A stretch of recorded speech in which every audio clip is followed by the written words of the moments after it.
everyone, welcome back to Checkmate Scholars. Today we're going to be looking at the third grade STAAR reading test. This is the released 2025 version. If you'd like to get access to this STAAR test, check the link in the description. Also, if you'd like one-on-one tutoring, check the link in the description for access to the Google form that will help you sign up for one-on-one tutoring with Checkmate Scholars. All right, let's get into today's video. All right, so the passage is titled Nature's Best Jumpers. Just a piece of advice for the third graders taking their STAAR test this year. Remember, you can highlight within this section. So although it's online, you can still highlight. So make sure you get accustomed to this format. All right, Nature's Best Jumpers by Frankie Stout. Extreme jumpers. Some animals are known as great jumpers. They can jump up very high or across long distances. These extreme jumpers come in all sizes and shapes and live in all kinds of habitats. Frogs, rabbits, kangaroos, cougars, spiders, and many other types of creatures are known for their jumping skills. Some insects like fleas and froghoppers can jump distances that might not be far in inches, but that are many times the size of their own body. From the smallest bug to the furriest cat, extreme jumpers are some of the coolest animals in the world. All right, so from reading this section, every time I read a section, I like to kind of just take a break and look at the main idea or the main objective of that section. So here we can see that this section talked about a lot of different animals. So it said here extreme jumpers come in different shapes and sizes. So I'm going to highlight that. So we see an example here, right? Frogs, rabbits, kangaroos. And we see multiple different types. We also see some insects, right? Like fleas and froghoppers. So here it just talked about the different types of animals. Okay, let's continue. Up, down, and all around. Animals use their legs to jump. Many extreme jumpers have legs and feet that are adapted for jumping. Powerful leg muscles help an animal take off into the air very quickly or very high. Okay, so here we see the passage is talking about legs, right? So animals use their legs to jump.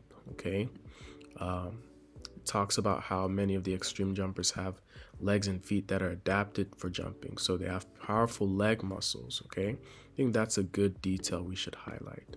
So here it's talking about how their legs are used to power their jumps. Let's look at paragraph 4. Some jumpers, like frogs, use only their back legs to jump, okay, and then land on all four legs. Other animals, like rabbits, use both their front and their back legs to jump around. Still, other animals, like grasshoppers, jump and land only on their back legs. So here it kind of talked about the differences. So some use their back legs to jump, okay? So we see differences. Other animals use both their front and their back legs to jump. So we see that's another difference, right? And so we have differences in jumping style. Now we have a chart. So I like to take the time to look at the chart. Who jumps the furthest? What is this chart telling us? Okay, it's showing us different types of animals.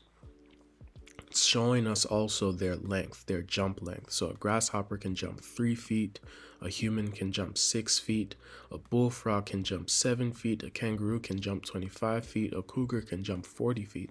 So ultimately the cougar jumped the furthest. So let's keep that in mind. Let's keep reading. These legs are made for jumping. Frogs are good jumpers. Most frogs live on the ground and get around by jumping.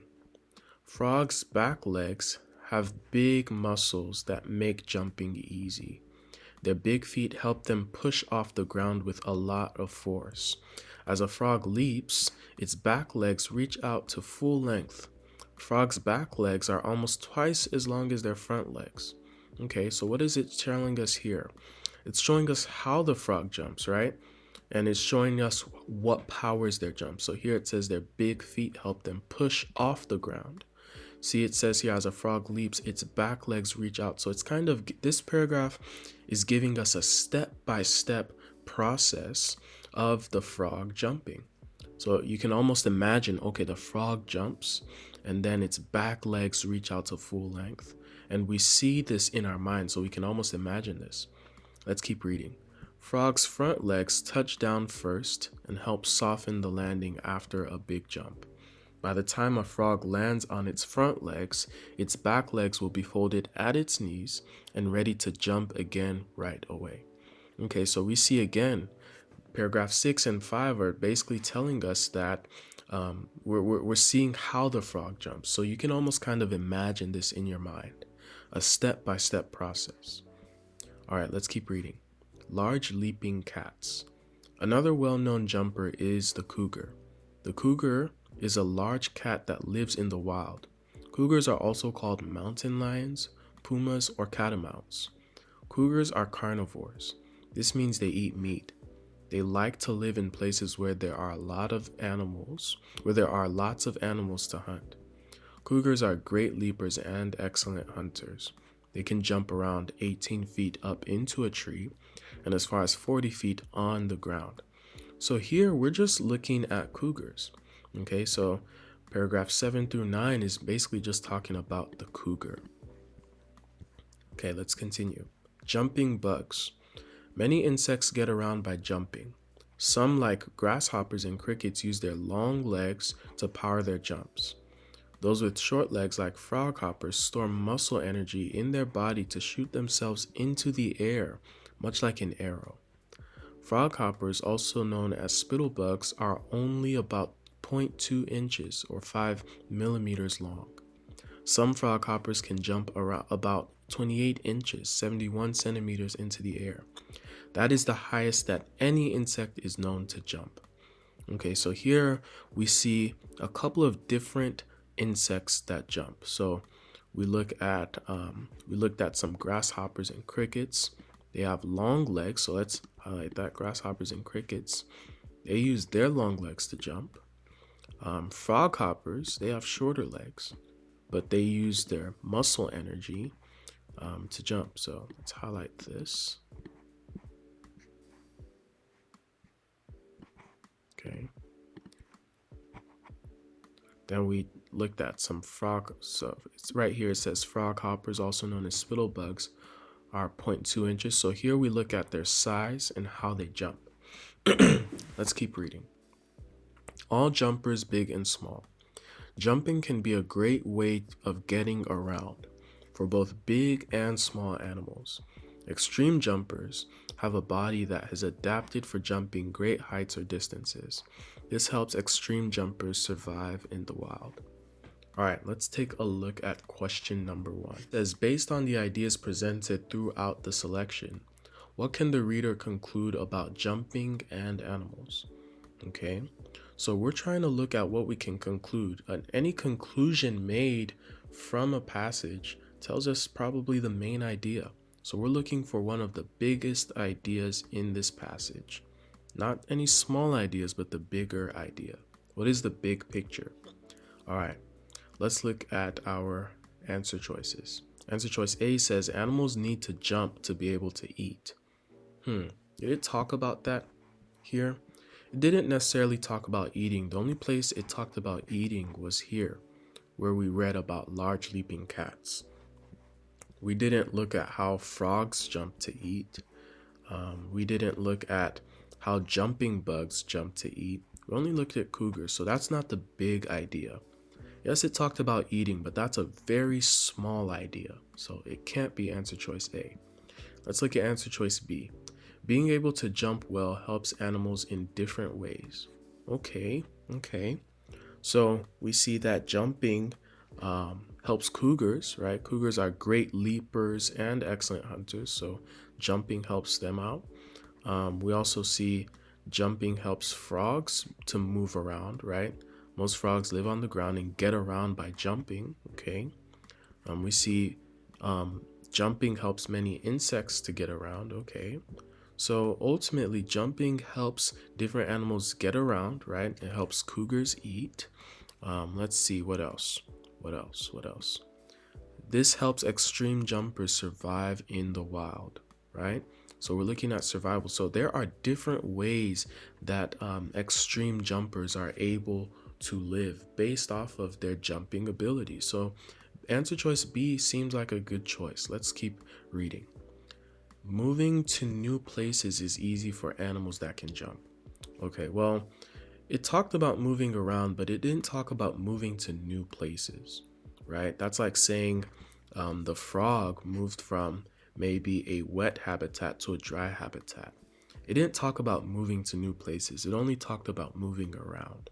So it can't be answer choice C. Let's look at answer choice D. There are few animals that can jump high. Well, we know from the beginning in this passage that we saw a lot of animals: frogs, rabbits, kangaroos, cougars, spiders, and many, keyword, many other types of creatures. So it can't be D. So we've eliminated answer choices A, answer choice C, and answer choice D. Therefore, our answer is answer choice B. All right, let's move on to question number 2.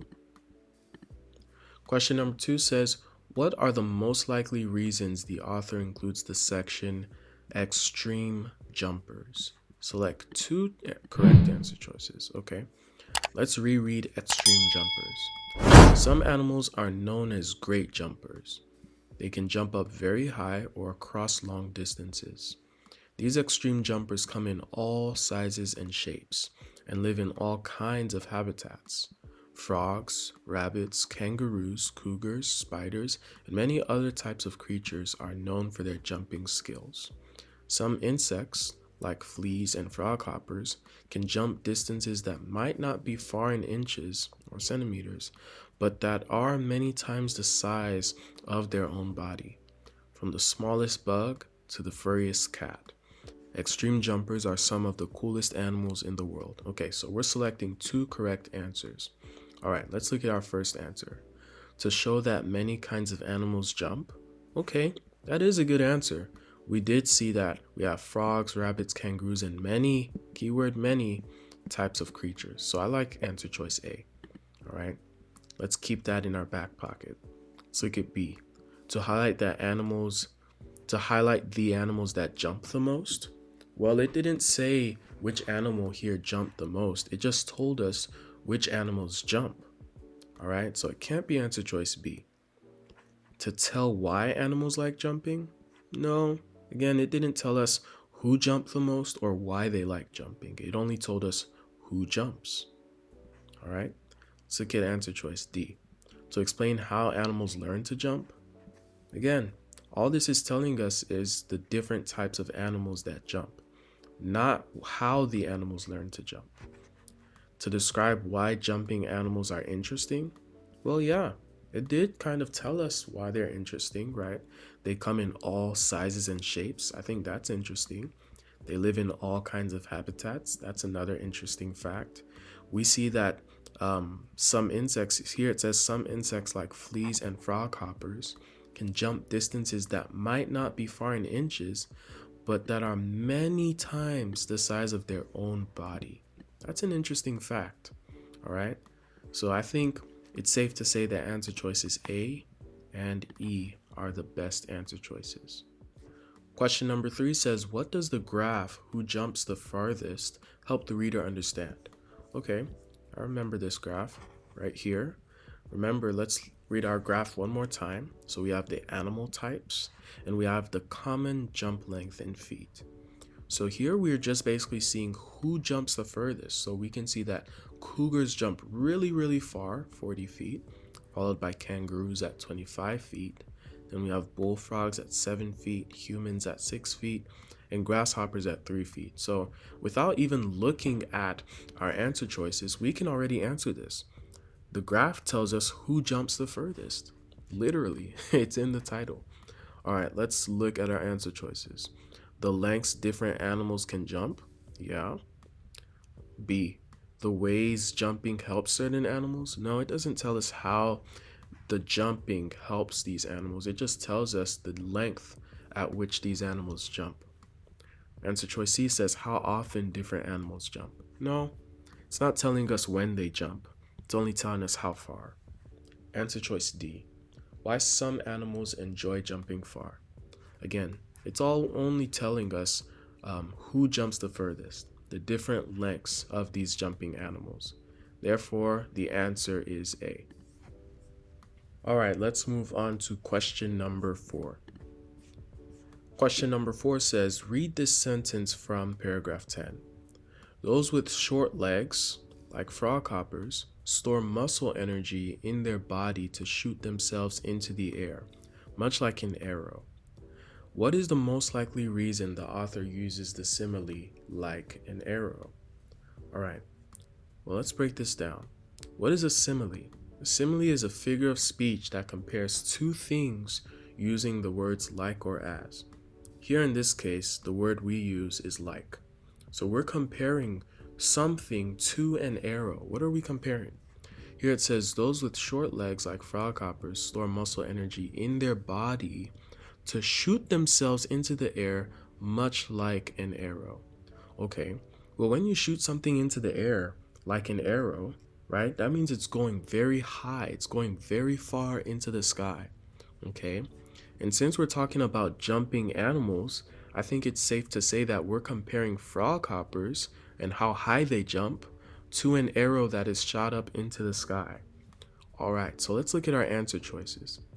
Answer choice A says to describe how froghoppers are shaped. That's not the right answer. Answer choice B says to show how strong froghoppers must be to jump. Yeah, they have to be strong to jump very high, but it's not telling us, that's not why the author uses the simile. Okay, the simile is just used to show us how high they jump. Yes, we may get confused with the muscle energy, but that's not what is being compared. Remember, the question is asking us what is the most likely reason the author uses the simile like an arrow. So we have to pay attention to what our question is asking us. So it's not B. To explain how long it takes froghoppers to land, well, yes, they jump very high into the sky like an arrow, but it doesn't tell us how long it takes them to land. Answer choice D says to highlight how far froghoppers move when they jump. That is the correct answer, because in the simile like an arrow, right, we know that to shoot an arrow into the sky means something is going very, very far.